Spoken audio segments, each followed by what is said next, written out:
The Trump DOJ now suing to fix those voter rolls. We had a lot of questions about voter rolls in the 2020 election and in the last election, since Joe Biden filled our country with illegals. We know that they were getting social security numbers and that there were illegals actually voting who've now been arrested and indicted and so on. But now the DOJ is suing North Carolina. They've got an inaccurate voter list, pretty important swing state over there. DOJ announcing this, saying they're filing a lawsuit under the Help America Vote Act because we want accurate voter registration rolls, critical to making sure we have free and fair elections. Coming out from Harmeet Dillon, you know who she is, over at the Civil Rights Division. And so this is what the lawsuit looked like coming in out of North Carolina, drafted by the United States of America versus the North Carolina State Board of Elections. And the last two elections that we've covered, we've seen how corrupt many of these state boards are. And when you ask for audits or validations, or can I see how your chain of custody paperwork looks to make sure that you're handing the bins off to the right people? No, you can't see anything like that.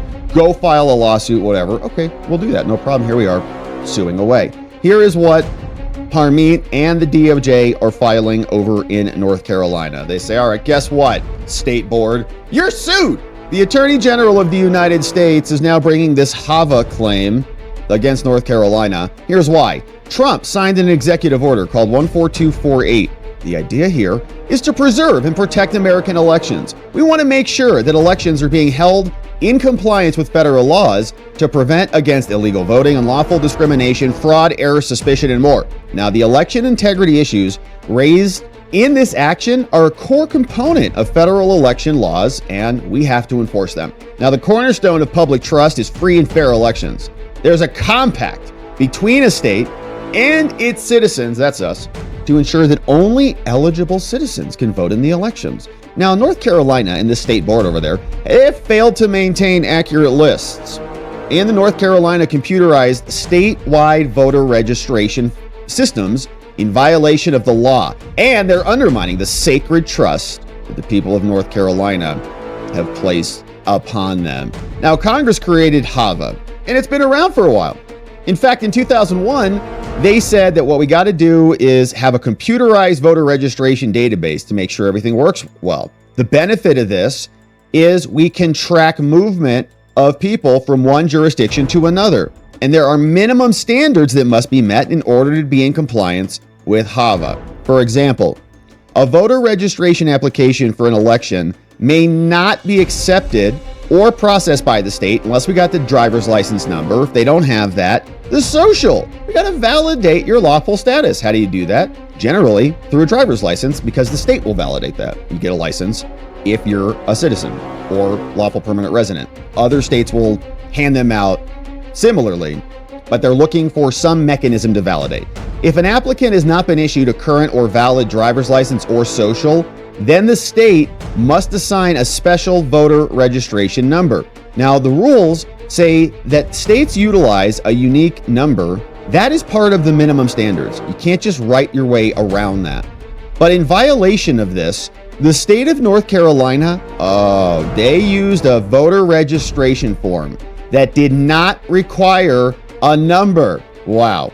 No driver's license number, no social security number in there at all. Upon information and belief, a significant number of North Carolina voters who did not provide a driver's license number or the last four were nonetheless registered. They were allowed to vote anyways. After an administrative complaint, they admitted this. North Carolina, oh yeah, crap, our form's pretty bad. Nevertheless, they took limited actions to prevent future violations of this by adopting a new form. They haven't done that. So they'll just, guess it's a little bit problematic, but election's over. Upon information and belief, there are a significant number of voters on the list that don't have a driver's license number, don't have socials, don't have any other IDs as required by the law. So now we're suing. North Carolina and the state board has the responsibility to manage this. Sam Hayes, the executive director, is responsible for this. And so we're suing him in his official capacity. Same for you, Francis, Stacy, Jeff, Shauban, and Robert. You had to follow this. It was signed into law since 2002. The rules say you got to have a voter registration list. It's got to meet minimum requirements. The list is mandatory, and you have created violations. Before the 2024 elections, North Carolina used a voter registration application that did not require applicants to put the number on there. They were all optional to complete. The form said if it's in red, it's required, but if you're an illegal, you don't really have to fill that out. Before 2024, North Carolina provided a video with instructions on how to vote. The video's on YouTube. You can go watch it. At 1 minute 47 seconds, the instructions in the video, very important swing state, tell all the illegals there, let's look at the voter registration application. The required fields are in red. Here's what's required. And they give your name, date of birth, residential address, mailing address, and your signature. No on there. The fields required by the law under HAVA are not identified in the video. They're not saying they're required at all. They just skip right over it. On October 6th, before the 2024 elections, the defendants got an administrative complaint. Said, hey, you guys are in violation of the law. You have to have a number on your forms. The complaint requested that North Carolina revise this form and go get the missing info. Now, they even recognized that it has not taken actions to become in compliance with the law, and their lawyer even admitted as much. Agrees, legal counsel agrees with the complaint against us that HAVA does require a registrant, a mail-in registrant, to give a number. It does require it, we agree. And only if they do not have those, then they can check the box saying, I don't have one. And that will still allow them to register. And then I think they get just the federal only ballot or whatever.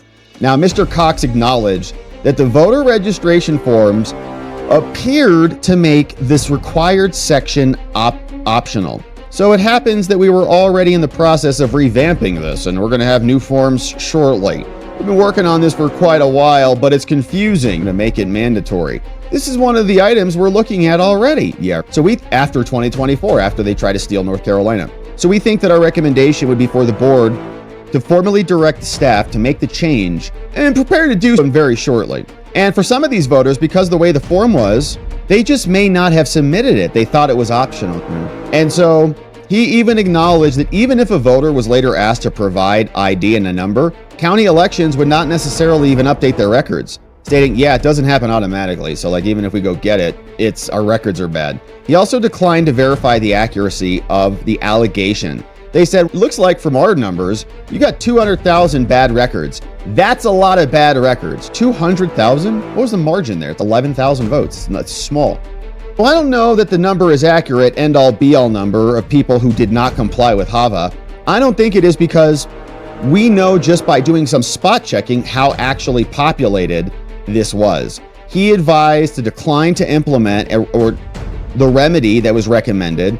Says, we're not going to try to make any fixes here. Another defendant in North Carolina made a motion to resolve the complaint and to implement changes later. The board unanimously approved his motion, but since they've declined to take any fixes, they're not contacting voters who use the bad forms. They're not updating the registration list. They're not adding any unique numbers, even if there was a unique state identifying number. They're not doing anything. Like, once you get past the post, you're in, you're good, no one checks.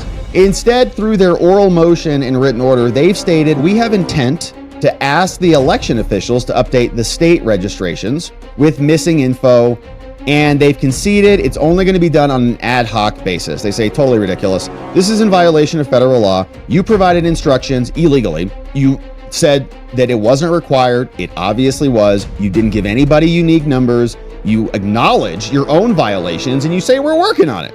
But you're not remedying the people who already entered the game.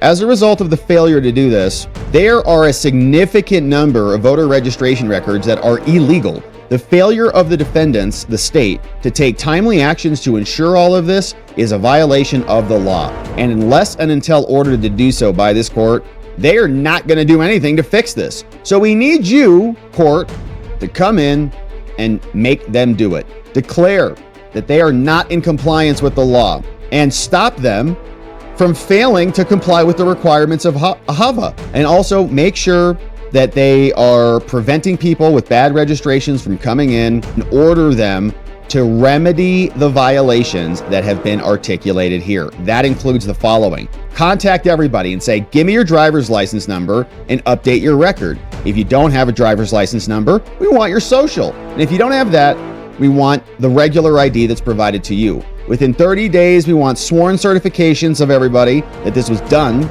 We want updated voter registration materials and training materials, and take that stupid video off your YouTube channel. Order other relief that may be required. Signed by James Thomas Tucker on Team Harmeet Dillon, Civil Rights Division, U.S. DOJ for President Trump and America. So a very nice filing. We saw a lot of this back before 2024, and the DOJ at the time was Biden's DOJ. So they weren't investigating any of this crap. They didn't care. They're like, oh yeah, you got 200,000 problematic voter registration records on your doles? No problem. You think we can get 20,000 of those votes for us? So they're not interested in fixing it. But now that we have a Department of Justice that actually wants free and fair elections, because we benefit from those, we'd want them anyways if we didn't benefit from those, but America benefits from those. Trump benefits from free and fair elections because he wins them, because people want that type of leadership. When they rig it, it's undermining everybody. And now North Carolina, it's going to get a nice remembrance from Pam Bondi and the DOJ and Harmeet, and a reminder, get your affairs in order.